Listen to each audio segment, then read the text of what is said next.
the Protect Aid Workers, an innovative mechanism for safeguarding aid workers in high-risk environments. We're just going to give it a minute or two for people to join. As people are joining, I will put up the first slide.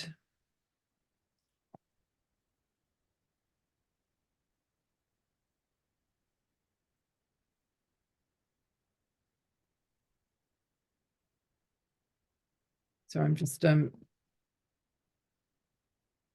a slight problem with the slides.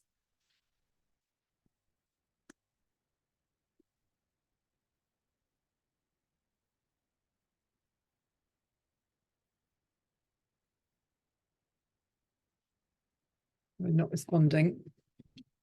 Let me just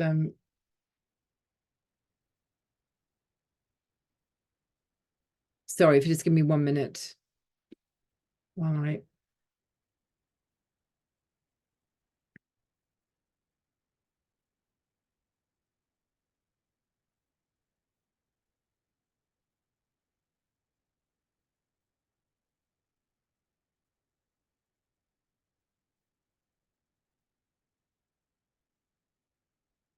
sorry about that. Good afternoon, everybody. Welcome again to the session. I think there are still lots of people joining, but we'll move on. Otherwise, we'll be a bit delayed.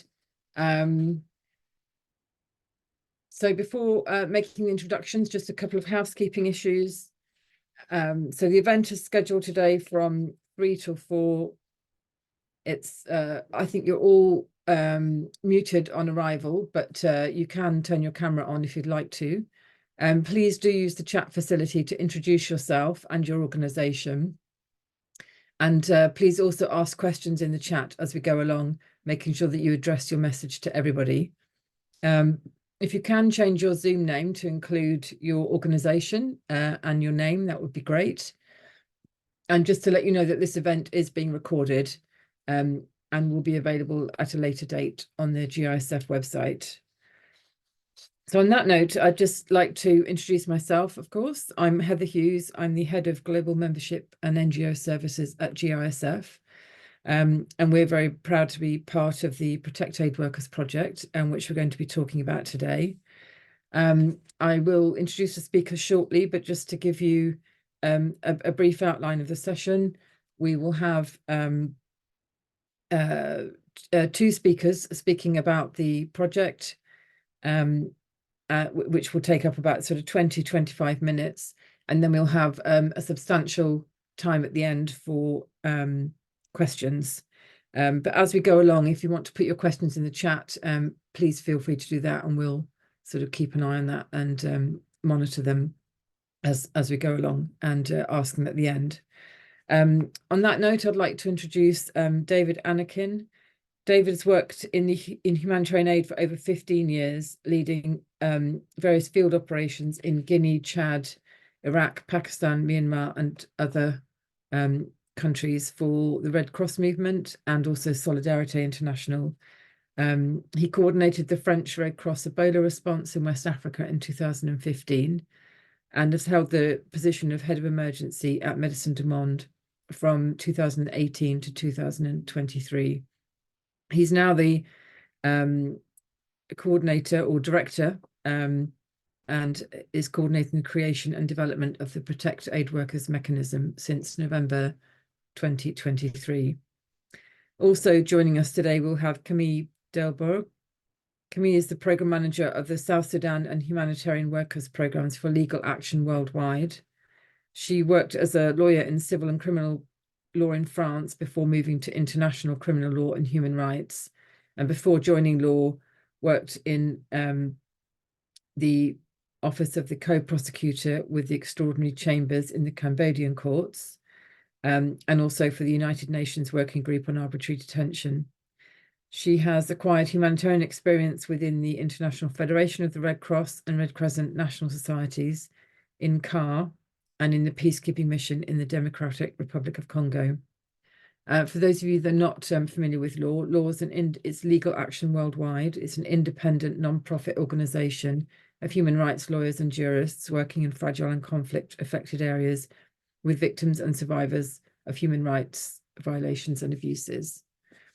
On that note, I'd like to go ahead and get David to start his presentation. Thank you.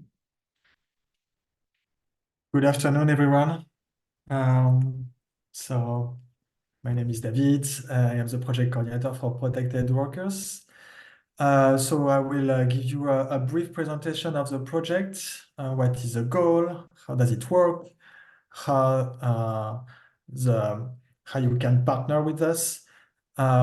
So Protected Worker, what is it? So basically, it is a rapid response mechanism, and this mechanism is run by a NGO consortium. GISF is part of it, Legal Action is part of it, and the program is funded by DG ECHO. More precisely, the program is funded by the Middle East and North Africa, HIP, from ECHO. This is why the pilot region of the project is Middle East and North Africa. I will show it to you later. So this is a rapid response mechanism, and our goal is to support the humanitarian workers who went through a critical, serious incident while they were on duty. This is the main objective. It's to respond, to support NGOs in responding to a critical incident that have affected one of their staff, because the staff, because of the status of the staff, because he or she is a humanitarian worker, or because of the activity he or she is doing on the ground. This is the main objective of the project. And to achieve this objective, we provide financial support, we provide protection grants, not to individuals directly, but to the organizations, and to enable the organizations to have the necessary resources to cover all the expenses that are needed to respond to the incident and to protect the aid worker from further harm. We can move to the next slide. So, as I said, we provide grants to organizations. So which organizations are eligible under the fund?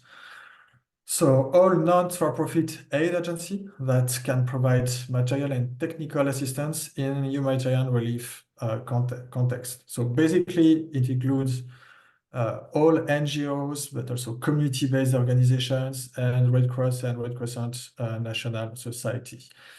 So as you can see, it does not include, for example, United Nations entities. Community-based organization, so no matter if the organization has legal ground or not, we want to be inclusive as much as possible. So as long as the individuals are working for one of these kind of organizations, protected workers can support. So any individual, no matter his or her position, nationality, who has a work arrangement with one of the eligible organizations, can be supported by the project. So, and also here, no matter of the status, the type of contract of the aid worker.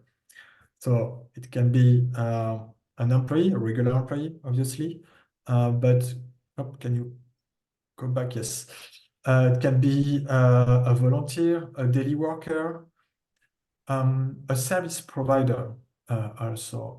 NGOs are collaborating with a lot of service providers for implementing humanitarian operations. And most of them are not, they are not covered by any insurance that an NGO could take out.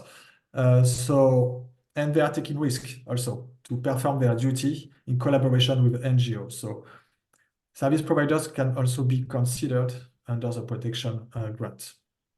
It can include also health workers, especially health workers working under with a contract with the Ministry of Health, as long as their salaries are 100% covered by the NGOs. These health workers can be also supported by the project. So as you can see, there is diversity in terms of aid workers, in terms of contracts, let's say, that can be supported by the project.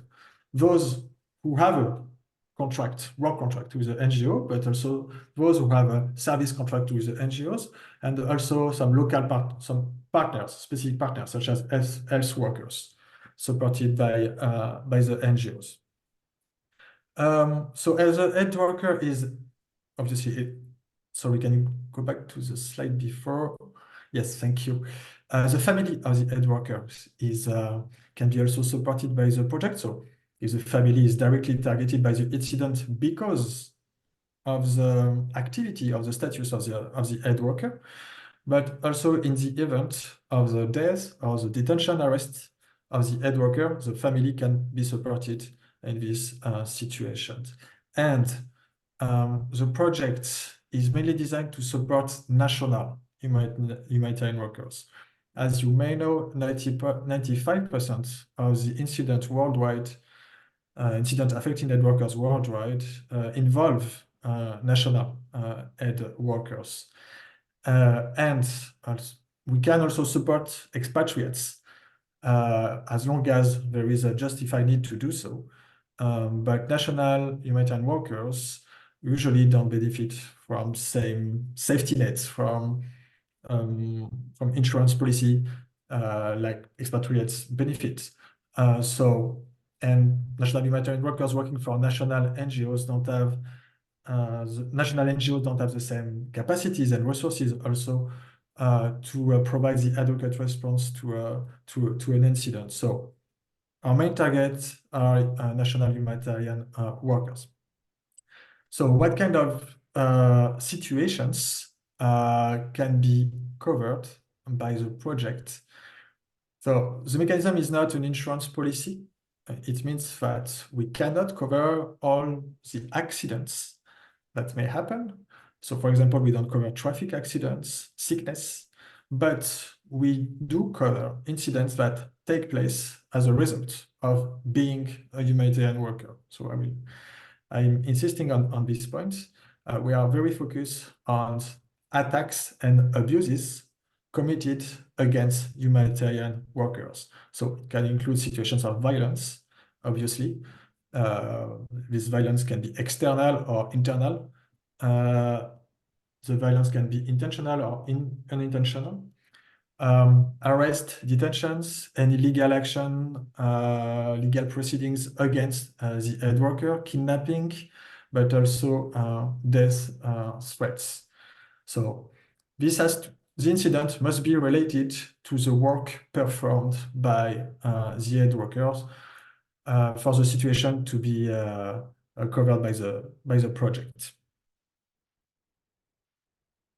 You can move to the next slide.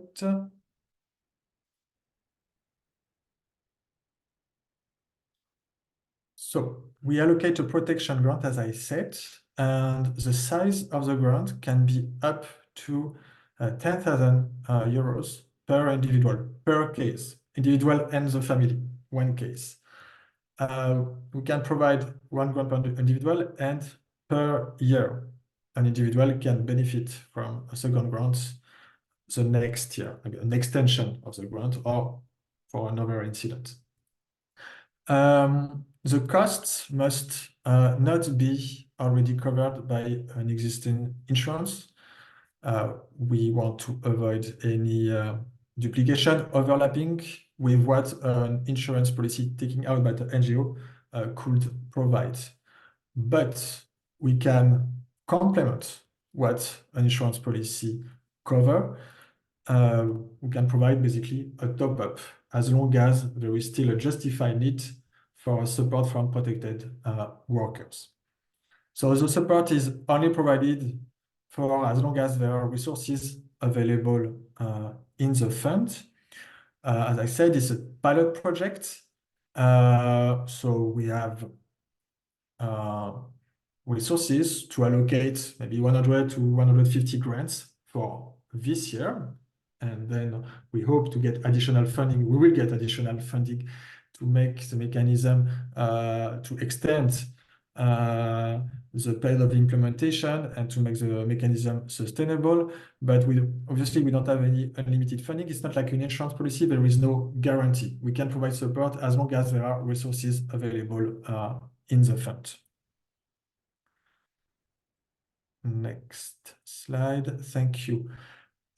So what can protected workers fund? So here these are some examples of eligible costs.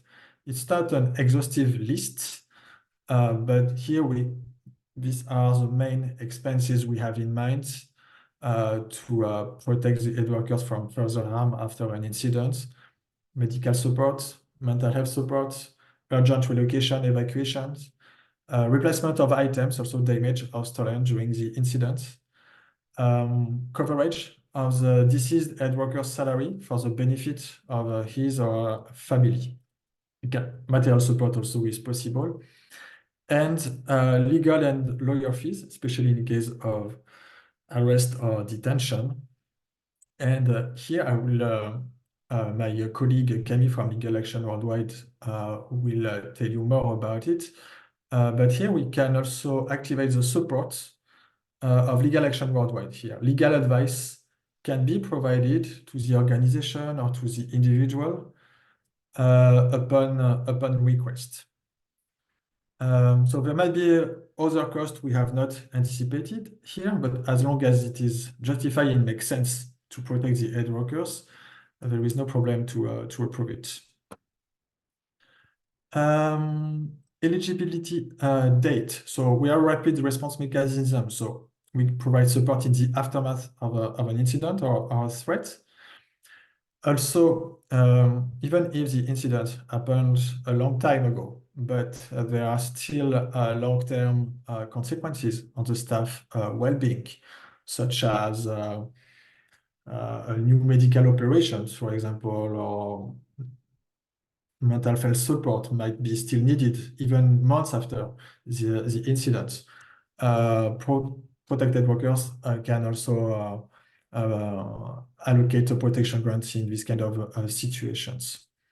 Also, a refund is possible within 1 year before the date of the application submission. So if the organization already implemented as a response to the incidents, they are allowed to ask to ask us a refund for the expenses already made.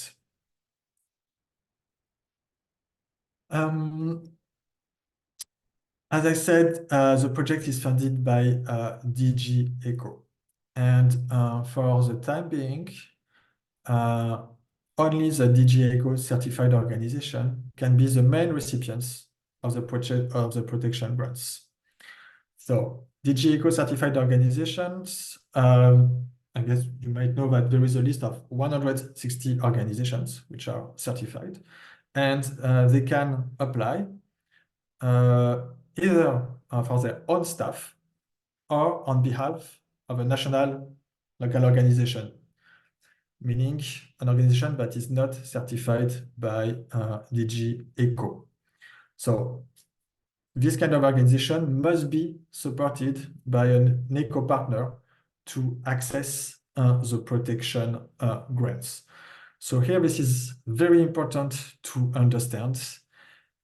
We need ECO partners to pay attention to the needs of their local implementing partners and to provide the necessary support to apply to the grants on behalf of them.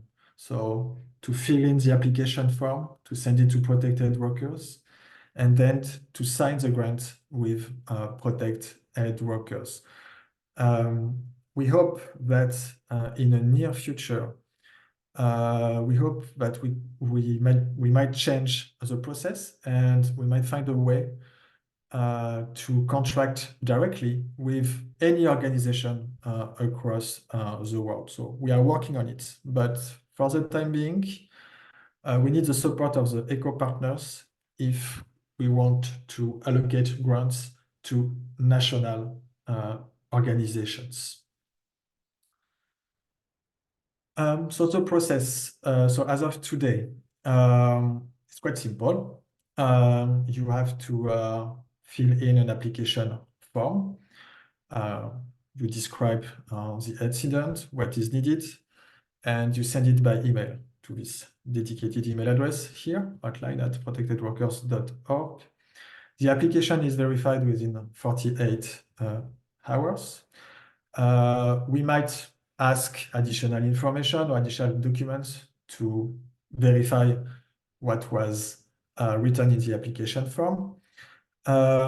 Then once the application is approved, you will sign a sub-agreement with protected workers, and once the agreement is signed, the funds are transferred within 1 week to the main recipient.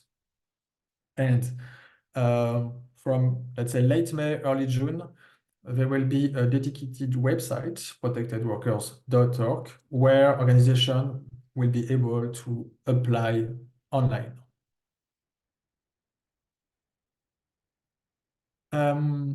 As for the sub-grant agreements signed between the partner and protected workers, so the sub-grantee will become co-partner under the eco-grant. So what does it mean? It means the co-partner is responsible for the implementation of the sub-grant received and is financially liable for the amount received. Also, you can charge up to 5% of direct administrative costs on the budget. Overall costs are not possible, but direct administrative costs, yes, it is possible. The next slide. You partners are required to collect all the supporting documents for audit purpose. So invoices, receipts for the expenses made. Naturally, there are some urgent situations where it is not possible to collect such supporting documents.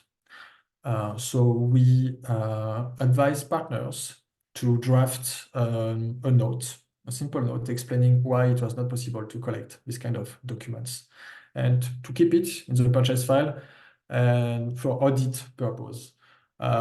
Just to let you know, because some partners might be concerned about the financial liability for this kind of grant, that we are in touch with a similar mechanism named Protect Defenders, which support human rights defenders all across the world, already funded by the EU.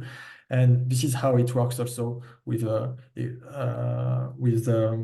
under this EU funding. The auditors, the EU, understand that it might be very difficult to collect supporting documents to respond to critical incidents. So there has been no issue with audit so far, according to Protect Defenders. So yeah, this is what we recommend to partners to do. This is a pilot phase. So the mechanism has been launched in January. So it has been up and running for 3 months now and is funded until December 2024. It will be extended. There is no doubt about it. Right now, the geographical scope is Middle East, North Africa, and Southwest Asia. Because the project is funded, as I said earlier, is funded under the ECO-HIP MENA. But if there are some urgent situations from another region of the world that requires our support, you might contact us so that we can assess the case as a possibility to support you. So we launched the mechanism 3 months ago, and so far just to let you know that we have allocated 11 grants for this kind of situations. So for example, we provided financial support to families following the death of aid workers 2 times. We supported also an aid worker under death threat for relocation. We supported also an aid worker in detention. We supported this aid worker and the relatives. We provided legal assistance also to an aid worker with restricted access to his own place. And we provide grants also for aid workers under detention for multiple support, legal, mental health, etc. So these are the first 11 cases from the project. All the project materials, project documents can be accessible if you click on this link. Yes, the PowerPoint will be shared.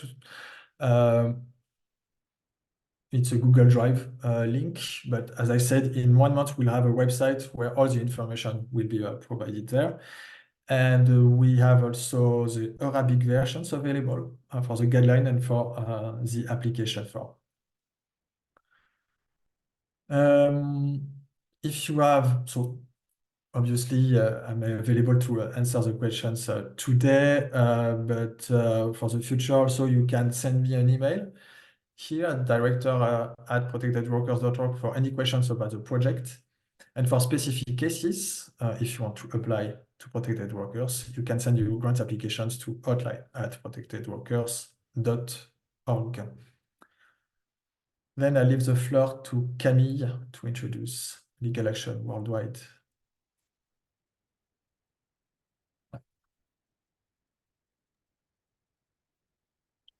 Thank you, David, for the presentation. And so I'll just, there's two main points that I wanted to bring up today about the role of law in this project and additional work that law is doing with regards to accountability for aid workers.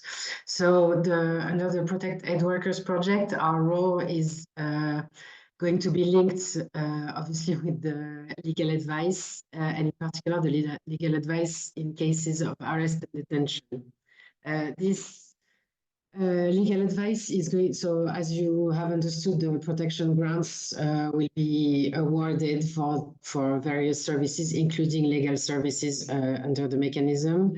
And then the role of legal action worldwide there will be to if the grantee and the individual are agree to link the lawyer that they choose to represent them and that they choose to pay with the protection grant to engage with law and with law's legal advisor working on these projects.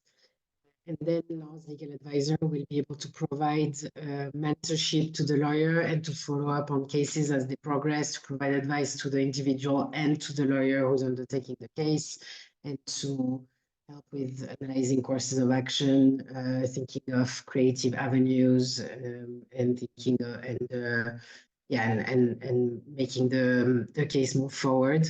This is the kind of work that we do in cases like Heather described, representing victims and survivors of various human rights violations and abuses around the world. And so this is similar work that we'll be doing for aid workers. The other two aspects that law would be contributing to under this project would be an analysis of the cases that are brought forward under this project. So trying to understand what are the various aspects, what the nature of the cases, what was the response, if there was some approaches more successful than other, and where, what are the actual needs, and where do individuals actually want the legal assistance and want law support, and assess the capacity of local lawyers in various areas where the project is implemented, and work generally to provide recommendations for the second phase, like David mentioned, where we would propose an enhanced legal component, potentially if there's any interest and any needs to enhance the legal components. And then the last part will be to build this pool of legal professionals that include lawyers, but that also includes health professionals and psychologists who are also able to work with courts and who are also able to work in legal cases and in cases where crime in general was committed or where the aid worker was specifically targeted. And so to keep a record of those that we will have worked with under this project, but also build a network of individuals who will be able to support in future cases. So all of this to, again, enhance the legal response to cases received under the protected workers projects.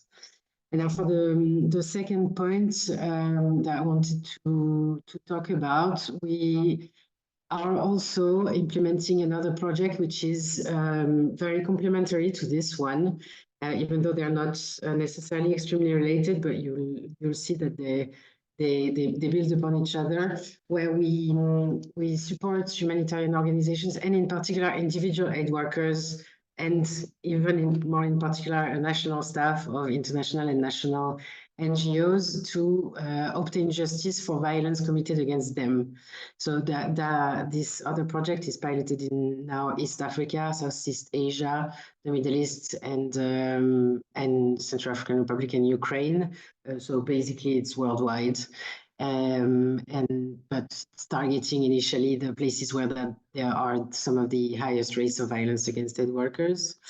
So one of the main components in this project, and that's one point where it's complementary to the protected workers, is that the law will propose to directly provide legal aid to humanitarian aid workers and their families, or their families when they have been the victims and survivor of violence. So that does not include only arrest and detention, but also any kind of crimes committed against an aid worker in any of these countries. So the legal aid, it can mean a lot of things. It's legal information and it's legal advice and legal representation. So that doesn't necessarily mean going to court, but that can mean just getting information on the legal qualifications of the crimes that were committed and what could be the options, and doesn't necessarily mean going to the next steps every single time. And it will, of course, be tailored to each case, and depending on what the aid workers want to do, it allows to go before domestic, regional, and or international courts or any other accountability mechanism when the aid worker wishes to hold the perpetrator of the violence accountable. So that does not include, it doesn't include any when the aid workers want to bring a claim against the organization for like it has happened for negligence. So this is not the purpose of this project. This is about holding perpetrators accountable. So what's slightly different is where it's linked and complementary is that it's for all types of attacks and violence against aid worker, not only arrest or detention. That law will be representing the individuals and finding local lawyers to work with in these various cases, and to so whether it's national or international specialists, but to undertake the cases with law on behalf of the representing aid workers. The other aspects where it's very complementary is that, as you will probably have gathered, it's not necessarily very straightforward whether under the Protected Workers Project or under this second project on accountability that I've mentioned, that aid workers will want to request legal aid, or will know what legal aid means and what they can do with it, and whether it's when they're arrested, where it's quite obvious that a lawyer might help them get out of jail. It's not always there's many reasons why aid workers don't necessarily trust this kind of system and don't necessarily know how to work with it. So one of the big aspects of this project is a research that we are finalizing now on the barriers to seeking justice for aid workers. So law will publish this report and recommendations on how to increase access to justice for aid workers. And this will include the protected worker mechanism is partly one of these recommendations, and there's other recommendations that law and other organizations will be responding to.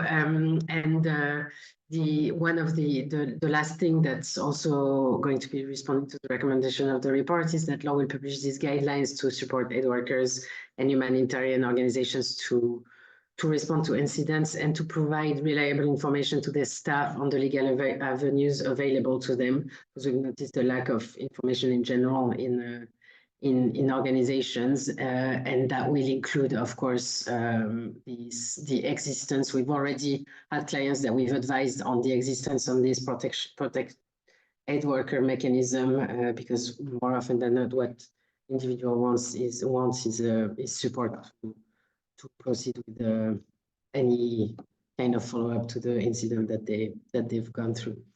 So I'll stop there. Sorry, I was a little bit long. That's the last, just the last slide is just for the information on these aid workers projects that I can give you more information about if needed. And we have this contact information that can be reached directly by individuals when they have any question. Thank you very much.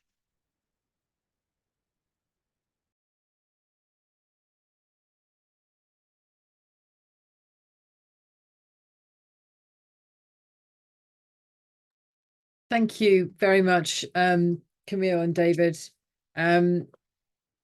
We will put both of the contact details in the chat for both projects. We have several questions that have come in already on the chat. So if we go to, there's a couple of legal questions, but if we go to David first, we have a question from Julian from Give Directly, who asks, if my organization is not a DG ECHO certified partner, how should I request a grant? So if you so first you should if you have a partner which is an ECHO certified organization, you should contact this partner and to ask its support to help you in applying. But yeah, if you don't have any partner among the ECHO certified organizations, you should write to us directly to the hotline email address, and then we will try to find a way to support you to find an ECHO partner to do it. So either you can contact your own partner, which is an ECHO certified organization, and ask the support, or you can contact us and we try to find a way together. Thank you, David. Camille, we have a couple of legal questions. One from Itram in UNDP who's in Myanmar, who asks what legal frameworks or agreements govern the jurisdiction and legal proceedings, particularly when multiple state and non-state actors are involved. And a second question, which is in which languages is the legal advice available? Thank you, Heather, and thank you for these questions on the legal frameworks and agreements.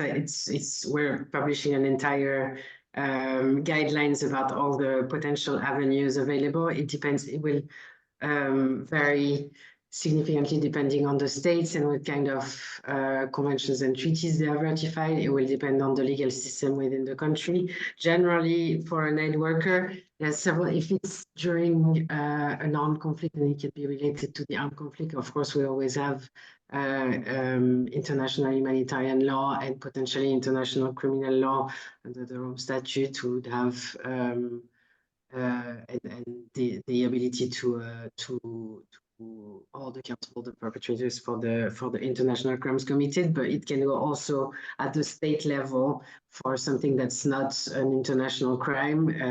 Generally, states have justice systems and jurisdictions that often can be used to hold accountable individuals for a crime. A murder is always a crime in a country, so the different whether you're an aid worker or not, there is a legal system applicable, and different legal systems have different capacities, but that's always going to be an assessment that we'd have to make. And sorry, this could be an hour-long answer, so I'll stop there. The language of the legal advice.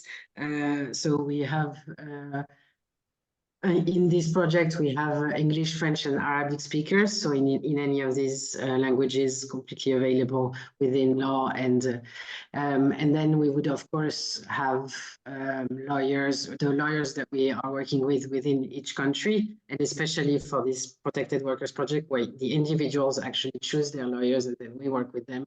Any local language or any other language that is available, and then we would use translation. So. Thank you, Camille. Another one for David from Alberto. As a partner of ECHO, you have to be operative in the MENA region to get the support, or is it enough to be an ECHO certified partner?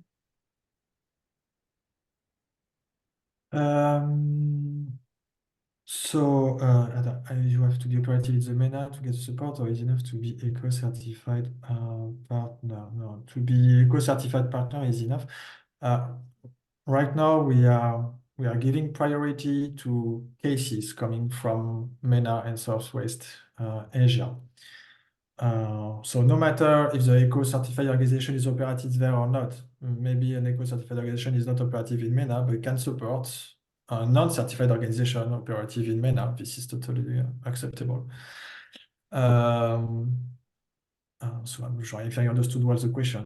So If as you long as want, I can, David, Yeah.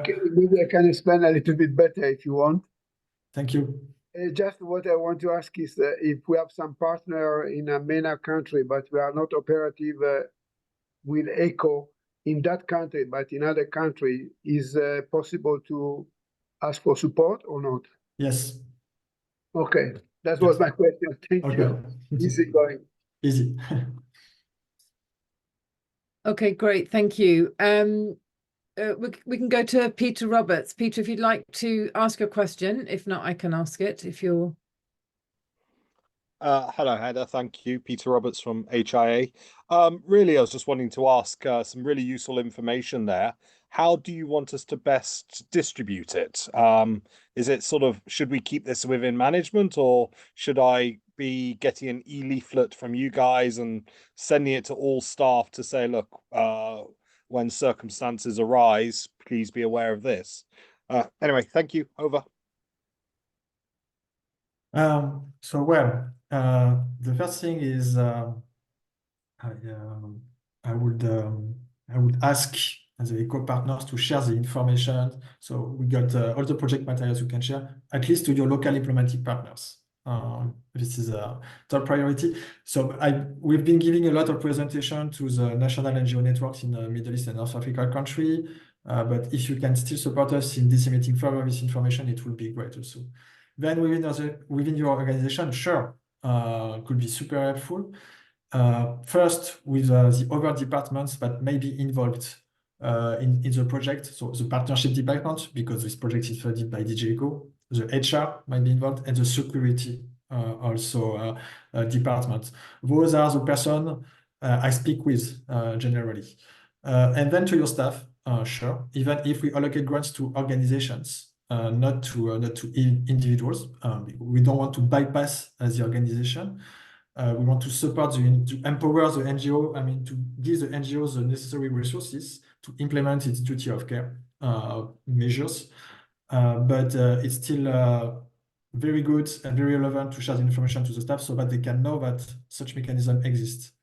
And we are also working on finding a way also to support individuals directly, individuals that are no longer under contract with the NGO, while the incident happened before.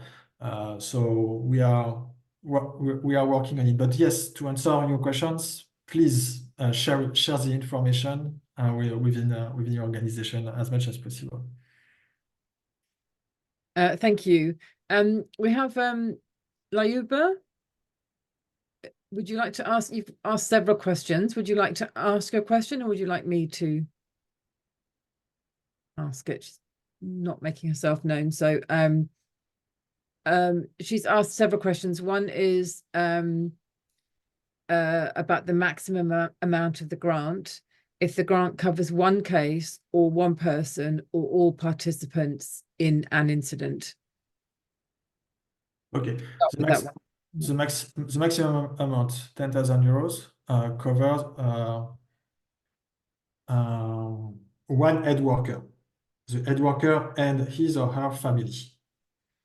So if one incident impacted two aid workers at the same time, we can provide one maximum amount to one aid worker and another maximum amount to the second aid worker. So it's 10,000 for the aid worker and his or her family. This is. And then there is a second question from Yuba also. There is a second question. If the grant is to assist the family, what supporting documents are enough in terms of the financial liability aspect of the applicant organisation? How is the organisation liable for what the family spends the money on? Yes. So here we, as a general rule, the organization must keep supporting documents for the expenses made for the aid worker. But when we provide financial compensation to the family in the event of the death of the aid worker, here this is unconditional cash. So we don't request. We don't require from the NGO to follow up the expenses made by the family. Here it works like an insurance policy. It's an emergency safety net for the family. And the calculation is 6 months of salary is provided to the relatives of the aid worker. Thank you, David. The last part of this question is for Camille. In terms of the legal aid, does it include protection of aid worker, which may not be linked to their humanitarian work very clearly? So an example is that their work may have drawn attention to them, but the arrest is for something random and seemingly personal. I think this is one we've discussed quite a bit in POUR, is the how to make the distinction between what is and isn't connected to a particular aid worker's work.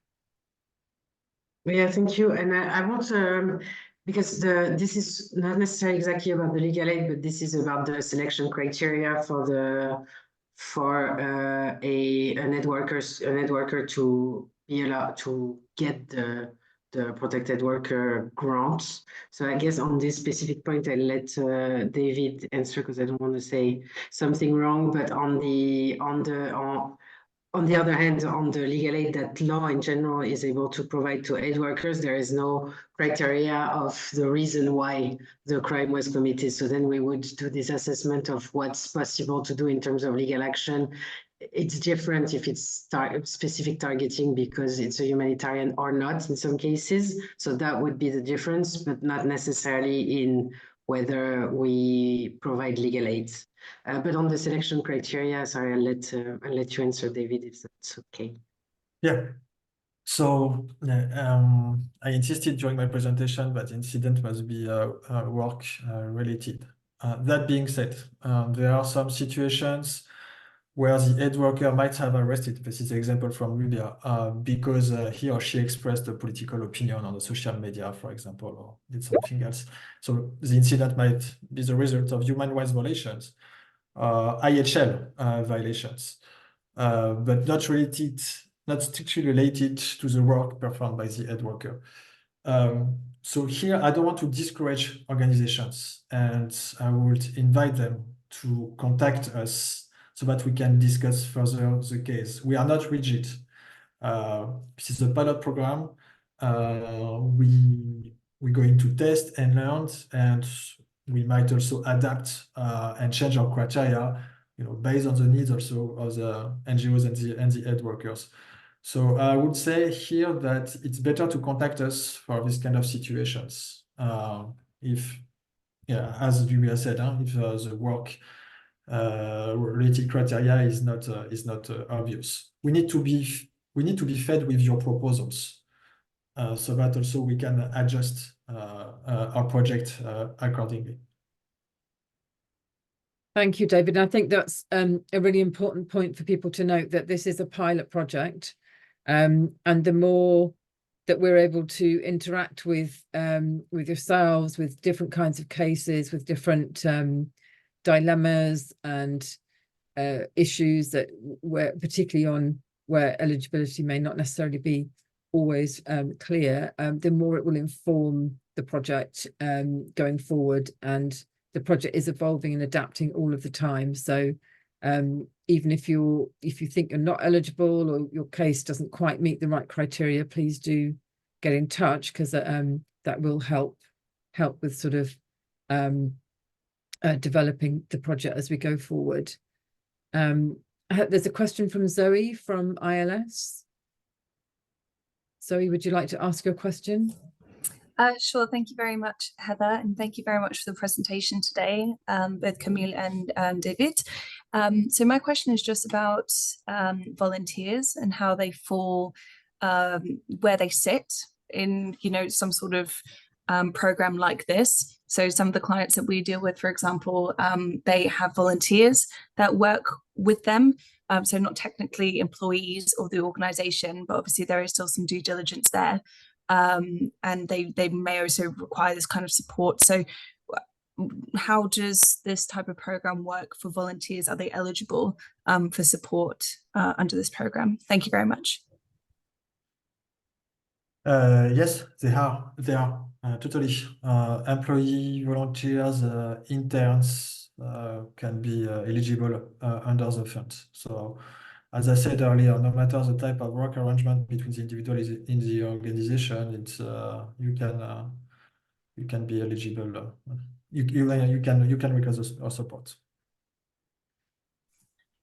Thank you, David. We have a question from Laura.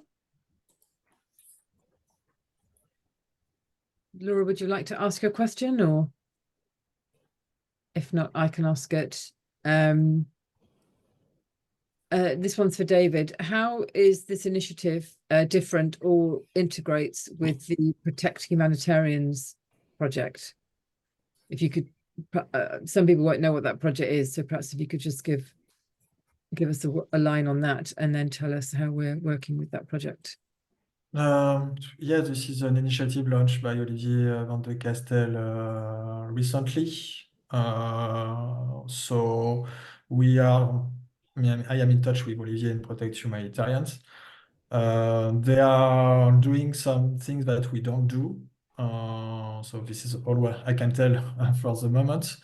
But we are mainly focused on emergency grants for aid workers. Yeah, then we try to be complementary with Olivier. We have to work on the collaborations together, but I cannot tell more for the time being. Thank you. Somebody's asked if there's an e-leaflet that can be shared, or this presentation, where we can share the presentation. If you just let us know in the chat if you would like the presentation, rather than sharing it with everybody, spamming your emails. If you let us know in the chat if you would like the presentation, we can make sure that that is shared with you. We have a one pager, so as a e-leaflet also that can be yes, that can be shared. And very, very shortly we will have the website up and running as well. There was a question from Fadi also. I think I missed that one. Yes, hi. Can you hear me? Yes. Yes, yeah. Very well, thank you.